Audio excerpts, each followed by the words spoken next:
Өткен сабақта ағылшын тілінде 26 әріп бар дедік. Оның 20-сы дауыссыз, 6-ы дауысты. Сол әріптер 44 дыбыс береді. 20-сы дауысты, 24-і дауыссыз. Бүгін A, E, I, O, U, Y дауыстыларының оқылу ережесімен танысатын боламыз.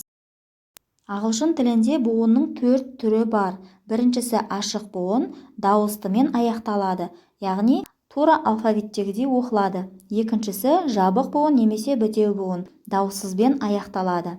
Үшіншісі дауысты қосылған R әрпі, және де төртіншісі дауысты қосылған R, E әріптерімен жасалынатын сөздер.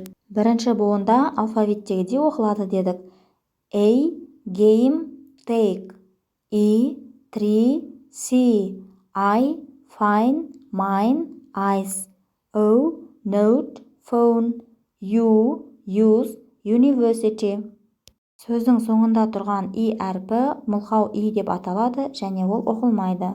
Екінші тип жабық буында Ә болып оқылады. Map, napkin. Ten, test. Sit, doll. Cost, nuts, up. Үшінші буында дауысты қосылған R созылыңқы болып оқылады. Мысалы, park, car, show, bird, port, shot, burn, turn, yo. Төртінші буында дауысты қосылған R, E. Транскрипцияда 3 әріптің оқылуы берілген.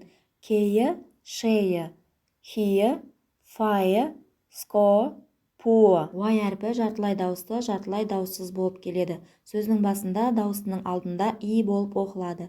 Yellow, yes. Және сөздің соңында ашық буында I деп оқылады. My, style, type. Жабық буында И, myth. Төртінші буында айы, тайы деп оқылады. Оқылу ережесін есте сақтай отырып, келесі сөздерді оқып жаттығыңыз.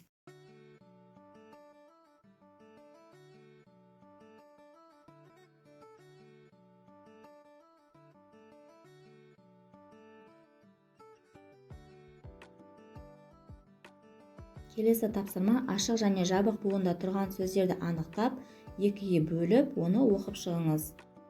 Арнама тіркеліп, лайк басып, қолдап қойыңыздар. Күндеріңіз сәтті өтсін. See you soon.